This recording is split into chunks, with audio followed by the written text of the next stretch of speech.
Sebut dengan kebahagiaan. Kira-kira sumber kebahagiaan itu apa saja, Bu? Sumber kebahagiaan yang pertama, memiliki hati yang senantiasa bersyukur kepada Allah. Wa in ta'uddu ni'matallahi la tahsuha. Apabila kalian hitung nikmatku, kata Allah, maka kalian tidak akan mampu menghitungnya. Wa amma bi ni'mati rabbika fahaddits. Dan terhadap nikmatku maka ucapkanlah alhamdulillah. Nyatakanlah rasa kesyukuran itu. Kita bersyukur kepada Allah dari hati kita, kita bersyukur kepada Allah dengan lisan kita, dan bukti syukur kita dengan perbuatan kita. Itulah yang dilakukan oleh Sohibul Bait, Ibu Erna Permana. Bersyukur kepada Allah, diberikan oleh Allah anak solih, diberikan oleh Allah rezeki yang banyak. Maka beliau menjalankan ketaatan kepada Allah, menjalankan syariat yang diajarkan oleh Rasulullah, dan syukurnya itu dibuktikan dengan mengundang kita semua, diundang saudara, diundang teman, diundang tetangga, agar ikut merasakan kebahagiaan. Ibu ikut bahagia nggak, Bu, hadir di sini? Alhamdulillah. Beneran, Bu? Ikut bahagia? Alhamdulillah. Jangan-jangan cuma hadir aja. Pokoknya kalau udah hadir di sini, niatnya untuk mendoakan Ananda Ruka Rosidul Ahmad. Doa terbaik buat Ananda. Kita kepingin bahagia dengan hati yang senantiasa bersyukur kepada Allah. Orang yang bersyukur kepada Allah, itu dia akan memiliki rasa peka. Peka itu apa, Bu? Tahu dianya siapa yang susah. Tahu dia siapa orang yang membutuhkan. Tahu dia siapa orang yang lagi galau misalnya. Lagi nggak punya duit misalnya. Lagi susah misalnya. Kita akan tahu. Akan terasa. Karena itu adalah bukti syukur. Orang yang bersyukur itu adalah ucapan terima kasih sebenarnya kepada Allah. Kalau kita berterima kasih kepada Allah, maka kita tidak akan mengingkari nikmat yang Allah berikan kepada kita. Allah memberikan nikmat yang banyak kepada kita. Ada nikmat yang ditambah, ada nikmat yang dikurangi, ada nikmat yang diambil. Kalau kita bersyukur dengan nikmat yang mana, Bu? Dengan nikmat. Sementara Allah mengatakan bersyukurlah dengan nikmat yang banyak dan bersyukurlah dengan nikmat yang sedikit. Dengan nikmat yang banyak kita bersyukur, dengan nikmat yang sedikit kita bersyukur. Bersyukur dengan nikmat yang banyak wajar. Bersyukur dengan nikmat yang sedikit itu kemuliaan. Jangan dibilang ujian nikmat sedikit. Makanya saya bilang tadi, nikmat ditambah semakin bersyukur. Makanya dibilang oleh Allah di surat Ibrahim ya, ayat 7. La in syakartum la azidannakum. Apabila engkau bersyukur atas nikmatku, maka akan aku tambahkan nikmatku. Ibu Erna punya motor 1. Bersyukur kepada Allah. Dapat mobil nggak? Dapat mobil nggak, Bu? Belum tentu. Bu Erna punya duit cuma 2 juta. Apalagi sekarang ya, Bu, ya mau daftar ulang. Bersyukur kepada Allah bisa nggak jadi 5 juta? Belum tentu. Terus kenapa Allah bilang kalau engkau bersyukur akan aku tambahkan nikmatku? Terus yang ditambahkan apa? Yang ditambahkan sebenarnya adalah rasa syukur itu sendiri. Itu yang ditambahkan. Jangan kita berharap kalau saya bersyukur nanti akan ditambah berlipat ganda. Belum tentu. Jadi nikmat yang sesungguhnya adalah rasa syukur itu sendiri. Ketika nikmat ditambah oleh Allah, maka akan bertambah sujud kita. Bersujud kepada Allah ya. Bersyukur sepanjang waktu. Kebalik ya, Bu? Iya, bertambah nikmat, bertambah taat. Itu yang disebut dengan rasa syukur kepada Allah. Kalau nikmatnya dikurangi, bersyukur nggak, Bu? Kenapa Allah kurangi nikmat? Ini ilustrasinya begini saja. Di depan ada bakso kumis ya Bu. Ada bakso kumis. Ibu ketua ngajak kita makan bakso. Satu mangkok enak banget. Enak ya Bu ya? Enak banget. Satu mangkok. Taunya Bu Dwi besok-besok traktir. Karena ibu-ibu bilang enak banget, ditraktir sama Bu Dwi-nya satu orang 10 mangkok. Enak gak Bu? Enak gak Bu? Enggak. Satu mangkok enak, 2 mangkok masih enak, 10 mangkok muntah. Tapi tiba-tiba dikurangi oleh Allah nikmat. Kata ibu ketua, makan baksonya 1 mangkok berempat ya.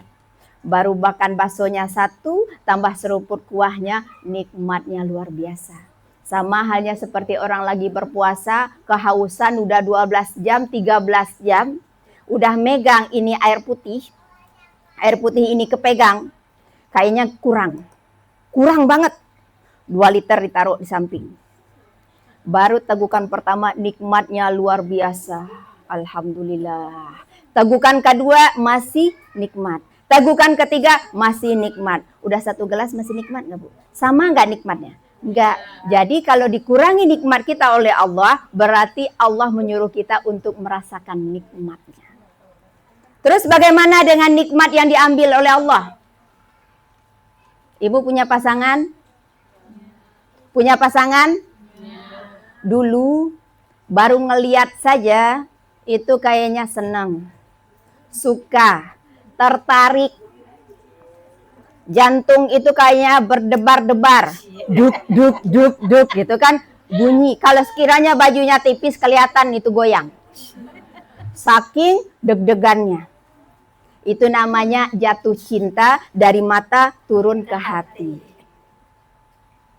Sebelum ketemu dengan Bapak, rasanya indah banget. Setelah bersama dengan Bapak, rasanya biasa-biasa saja. Setelah bertahun-tahun, ternyata Bapak udah pensiun, udah nggak produktif lagi, udah ngeyel, banyak penyakitan, membosankan. Jadi nikmat itu ketika belum didapat, nikmat, indah. Setelah kita dapatkan biasa-biasa saja. Setelah digenggaman, membosankan. Tapi kalau Allah ambil nikmat itu, pasangan mungkin suami. Suami itu kemungkinan diambil oleh Allah atau diambil oleh orang lain. Kalau ada yang ambil, baru suami itu berharga. Itu yang disebut dengan nikmat yang diambil oleh Allah. Kalau udah diambil, bisa ditarik lagi nggak Bu? Nggak bisa. Di situ baru menyesal, menangis, nggak ngeluh lagi. Sekarang masih ada Bu yang mau ngeluh dengan suaminya? Ya, itu hati yang senantiasa bersyukur kepada Allah, sumber kebahagiaan yang pertama. Sumber kebahagiaan yang kedua, memiliki pasangan. Ibu punya pasangan semua? Ada yang nggak punya? Yang nggak punya pasangan, mudah-mudahan ditemukan lagi pasangan yang baru.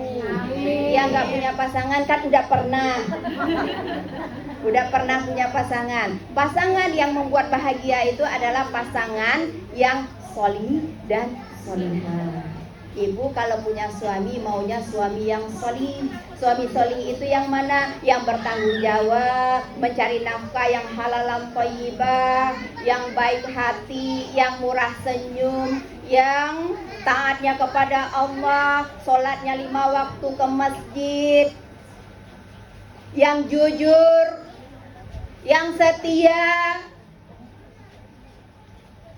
yang sayang banget sama anak dan istrinya, yang menuntun anak istrinya ke jalan yang benar. Di rumah dia menjadi panutan bagi keluarganya. Suami yang gak pelit sama keluarganya. Udah dapat? Sekarang tanya lagi sama suami ibu. Suami ibu udah dapat gak istri solihah? Istri solihah itu taat kepada Allah. Ketika dipandang menyenangkan, jangan sampai menenangkan tetangga, tapi menenangkan suami. Ketika disuruh patuh, lisannya terjaga, ucapannya terjaga, punya perhatian. Ini sama suaminya kagak perhatian sama sekali, giliran sama suami tetangga perhatian, itu hati-hati. Penyabar, udah sabar, subur lagi.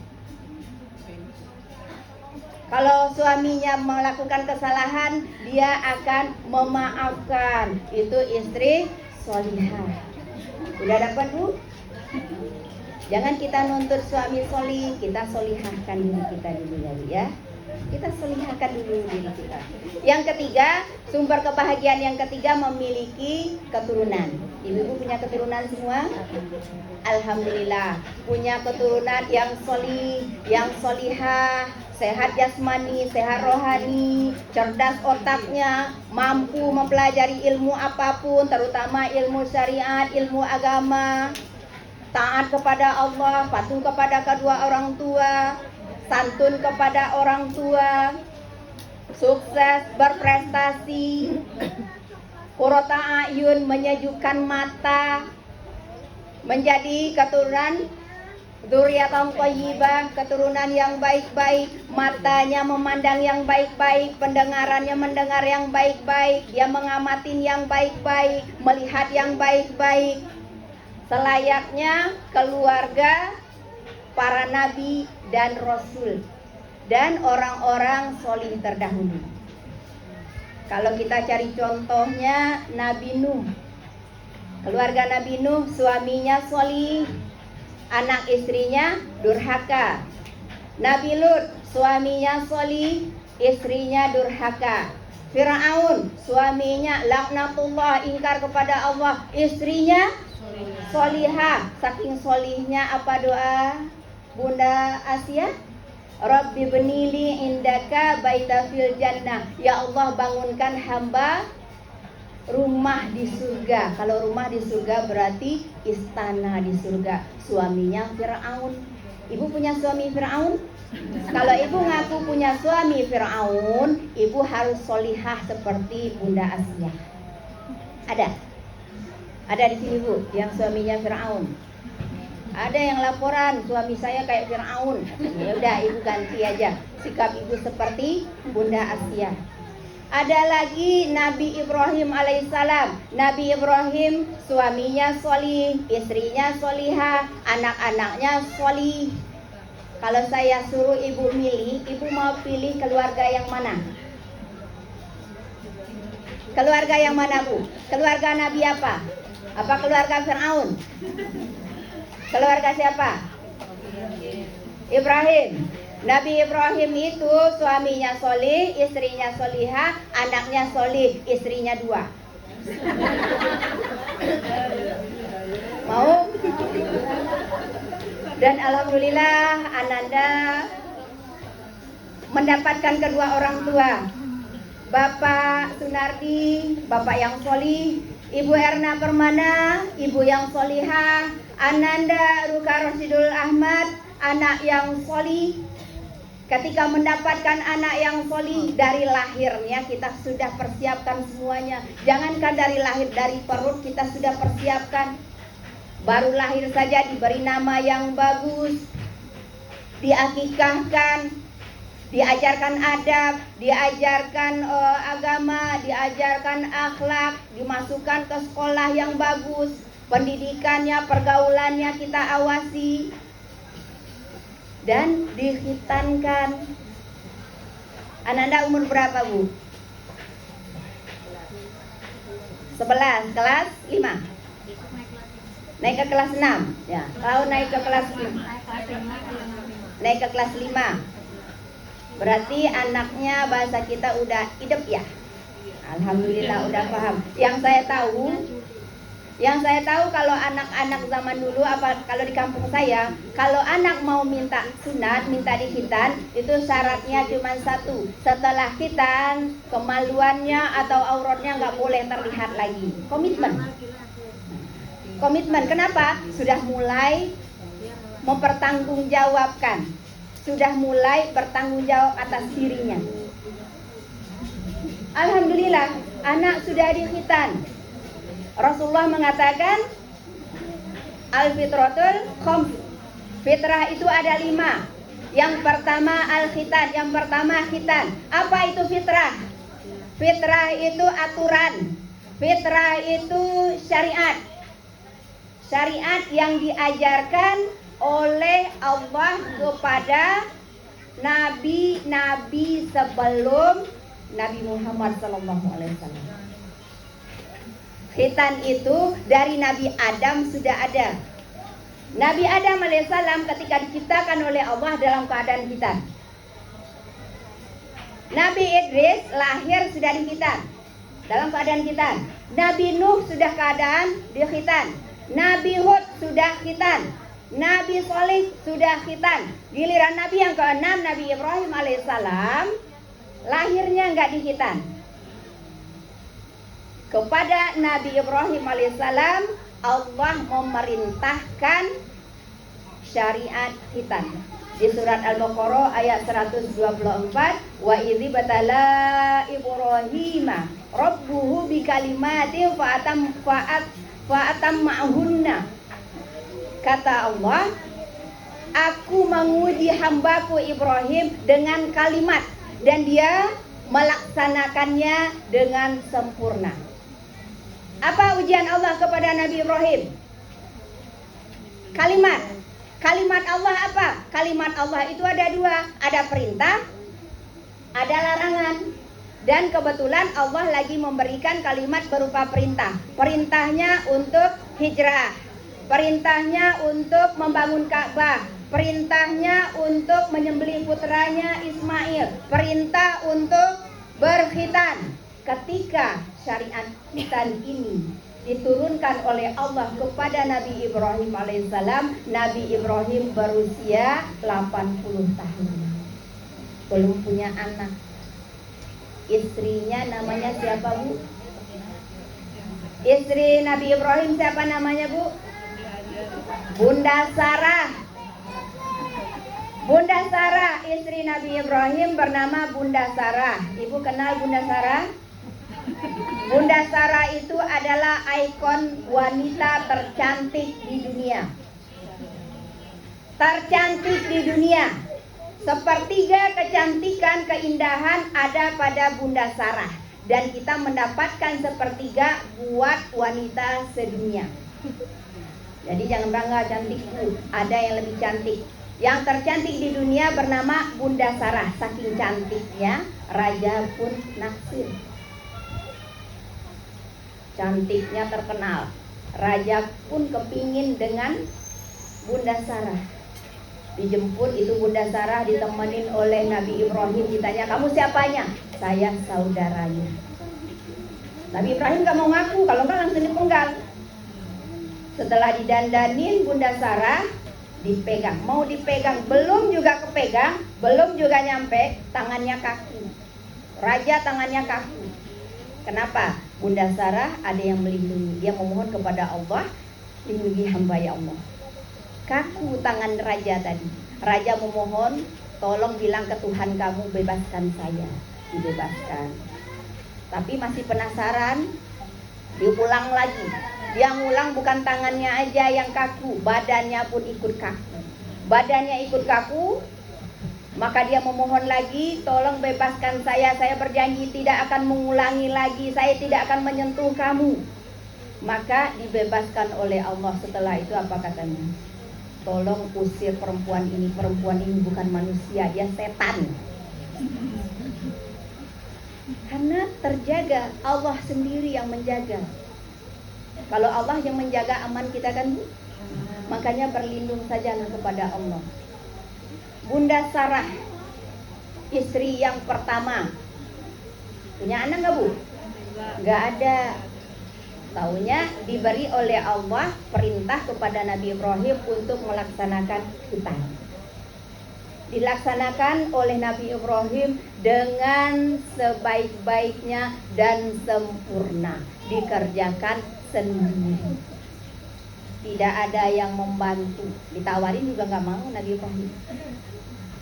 dikerjakan dengan sempurna. Dan syariat khitan itu berlanjut kepada para nabi setelah Nabi Ibrahim alaihissalam sampai kepada Nabi Muhammad sallallahu alaihi wasallam sampai kepada Ananda. Putranya Nabi Ibrahim siapa, Bu? Putranya Nabi Ibrahim siapa, Bu? Nah, Nabi Ibrahim gak punya anak dengan Bunda Sarah. Nabi Ibrahim menikah dengan Bunda Hajar. Ketika sudah menikah dengan Bunda Hajar, Bunda Sarah hamil. Punya putra bernama Ishak alaihissalam.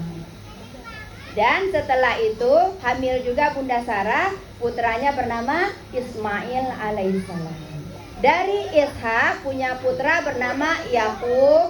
Nabi Yakub juga punya putra Nabi dan Rasul bernama Yusuf. Putra ketiga bernama Levi. Dari Nabi Yakub itu punya keturunan Nabi Musa, Nabi Harun, ada keturunan lagi Nabi Daud, keturunannya lagi Nabi Sulaiman, sampai dengan Yahya, Ilyasa, pokoknya lengkap sampai ke bawah sampai Nabi Isa. Itu keturunan dari keturunan Bunda Sarah. Siapa anaknya? Nabi Ishak. Sampai ke Nabi Isa itu keturunan Nabi Ibrahim alaihissalam melalui Bunda Sarah. Dan putra dari Bunda Hajar bernama Ismail. Gak ada nabi. Selesai kenabian Nabi Isa, maka muncullah keturunan dari Nabi Ismail, yaitu Rasulullah Sallallahu Alaihi Wasallam, Nabi penutup. Jadi kebayangkan, Bu? Makanya Nabi Ibrahim itu dibilang bapaknya para nabi. Benar kan bapaknya para nabi?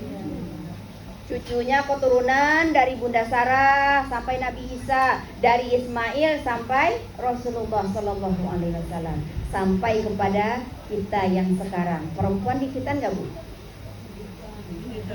Khitan itu hukumnya apa, Bu? Khitan itu hukumnya wajib bagi laki-laki dan perempuan. Perempuan juga di khitan. Cuman khitannya perempuan gak dirayain. Khitannya perempuan waktu bayi aja katanya cuma dicubit doang. Kalau laki-laki itu di khitannya ya kita paham. Di khitan wajib. Ada yang mengatakan enggak wajib, tapi yang wajib itu adalah ibadahnya. Sementara tidak akan sah sholat seseorang apabila wudhunya tidak sempurna. Tidak sempurna wudhu seseorang apabila dia tidak bersuci dengan sempurna. Dan tidak akan sempurna bersuci seseorang apabila dia tidak khitan. Jadi wajib. Sekalipun dibilang gak wajib, buktinya wajib. Sama halnya dengan rumah lantai 2, kita mesti sampai di lantai 2. Wajib ada di lantai 2, tapi harus punya tangga. Kalau nggak naik tangga kita nggak bisa naik ke lantai 2. Otomatis punya tangga wajib. Wajib di khitan. Apa hikmah dari khitan itu? Ketika kita mengkhitankan anak kita, itu adalah bukti ketaatan kita kepada Allah karena sudah disyariatkan oleh Allah dan Rasulullah. Khitan kita kepada anak kita, mengajarkan kepada anak kita untuk taat kepada Allah. Setelah dia khitan, kita akan perhatikan sholatnya, kita akan perhatikan baca Al-Qur'annya, kita akan perhatikan pendidikannya, akhlaknya, sikapnya, lisannya, semuanya kita jaga. Kita tetap mendoakan. Dengan adanya khitan, kita akan mengajarkan anak untuk bertanggung jawab, untuk berani menghadapi hidup. Kemarin Ananda nangis di khitan? Nangis. Karena memang sakit. Untuk laki-laki, kaum muslim semuanya akan mengalami sakitnya di khitan. Cuman buat mereka di khitan itu hanya 1 kali. Ada yang 2 kali? Gak ada, cuman 1 kali di khitannya. Dan khitan itu membuat anak bisa menanggung resiko, membuat anak tahu menghadapi tantangan hidup. tanggung jawabnya pada dirinya, pada keluarganya, pada orang tuanya. Nanti kalau sudah menikah, tanggung jawabnya terhadap istrinya, anaknya, mungkin saudaranya. Ya sudah diberikan tanggung jawab. Dan yang pasti kita mengajarkan kepada anak kita untuk lebih taat lagi kepada Allah. Sempurna wudunya, sempurna istinjanya, sempurna wudunya, sempurna sholatnya. Dan maunya kita seharusnya punya anak itu harus lebih baik daripada kedua orang tuanya. Ibu cita-cita kan punya anak lebih baik daripada ibu? Ya. Punya putra lebih baik daripada ibu? Kalau bapaknya S1, anaknya mesti S2. Kalau bapaknya tamat SMA, minimal anak saya S1. Kalau bapaknya nggak hafal Al-Quran, maunya anaknya hafal minimal juz 30. Memang kita kepingin anak kita itu harus lebih baik daripada diri kita. Selayaknya Nabi Isa alaihissalam. Nabi Isa alaihissalam dia lebih baik dari bundanya Maryam. Bunda Maryam lebih baik daripada kedua orang tuanya. Bunda Maryam itu anaknya siapa? Bunda Maryam itu putranya siapa? Keluarga Imron. Ibunya Solihah, bapaknya Solih. Diberikan oleh Allah karunia di dalam rahimnya, baru juga masih dalam rahimnya sudah berdoa kepada Allah, ya Allah, aku bernazar kepadamu, janin yang ada di perutku ini akan mengabdi kepadamu. Itu udah diniatkan dari bayinya masih dalam kandungan. Setelah lahir, putrinya anak yang solihah, yang taat kepada Allah, yang luar biasa taatnya. Tiba-tiba hamil tanpa disentuh laki-laki manapun. Yang dilahirkan siapa? Manusia mulia, Nabi Isa alaihissalam. Maunya kita kan anak kita lebih baik kan daripada kita. Ternyata saya pernah menyampaikan di masjid, ini kalau nggak salah di Villa Mutiara. Setelah saya sampaikan, sumber kebahagiaan yang pertama adalah memiliki hati yang senantiasa bersyukur, memiliki pasangan yang solih-solihah, memiliki anak yang solih-solihah, memiliki harta yang halal thayyibah yang melimpah, memiliki lingkungan yang baik, memiliki ilmu yang berkah. Saya didatangi, kata ustazah, itu sumber kebahagiaan. Saya nggak mendapatkan. Suami saya begini, anak saya begini. Saya nggak menyesali suami saya, tapi saya menyesali anak saya. Ternyata kedudukan anak itu ada 4. Kedudukan anak itu ada 4. Yang pertama, anak itu sebagai ujian dari kita. Innama amwalukum wa auladukum fitnah. Sesungguhnya hartamu, anakmu adalah ujian bagimu. Banyak kita lihat anak nggak nurut sama orang tua. Banyak kita lihat orang tuanya ustadz, anaknya nggak jelas. Banyak kita lihat orang tuanya ke masjid, anaknya nggak kenal sholat. Banyak kita lihat, kan macam-macam ibu ya. Itu ujian. Ada nggak orang tua yang mau anaknya seperti itu? Nggak ada. Jadi anaknya sebagai ujian diberikan oleh Allah. Diuji keimanan orang tua. Yang kedua, anak itu sebagai musuh. Ternyata ada anak sebagai musuh. Inna min azwajikum wa auladukum wa aduwakum fahzaruhum. Anakmu, istrimu dan anak-anakmu ada yang menjadi musuh bagimu. Ada anaknya yang memenjarakan ibunya, ada anak yang memperkarakan orang tuanya, ada anak yang membunuh orang tuanya, ada anak yang murtad. Berarti jadi musuh. Apalagi kedudukan anak? Kedudukan anak itu hanya menjadi perhiasan dunia. Al-malu wal banuna zinatal hayatad dunia. Hartamu, anakmu, istrimu hanya menjadi perhiasan dunia. Di dunia menyenangkan, tapi nggak nyambung ke akhiratnya, nggak mengefek ke akhiratnya. Ada. Dan maunya kita posisi anak yang keempat, anak yang qurrata'ain. Selayaknya doa dari Nabi Ibrahim, Rabbana hablana min azwajina wa dzurriyyatina qurrata'ain. Ya Allah, jadikanlah diriku, pasangan-pasanganku, anak-anak keturunanku yang qurrata'ain, yang menyejukkan mata. Kalau sudah sejuk di mata, pasti sejuk di hati. Jadi jangan kaget, Bu. Kita ngatain ibu sih kurang sedekah, ibu sih kurang sabar. Kenapa anaknya seperti ibu nggak didik anak ibu? Giliran anak orang diajarin, anak sendiri enggak. Itu kata kita, sebenarnya itu ujian yang Allah berikan kepada kita. Jangan sekali-kali kita ngomongin orang, ngomongin keburukan orang, apalagi kita lagi dikasih nikmat oleh Allah. Kalau nikmat diberikan oleh Allah kepada kita, belum tentu kita mampu untuk bersyukur. Tapi kalau musibah yang diberikan oleh Allah, maaf, orang yang memiliki anak seperti itu, yang tidak menyenangkan, anak yang jadi ujian, bahkan musuh, dia bisa lebih dekat kepada Allah. Gak mungkin dia akan ngomongin anak orang.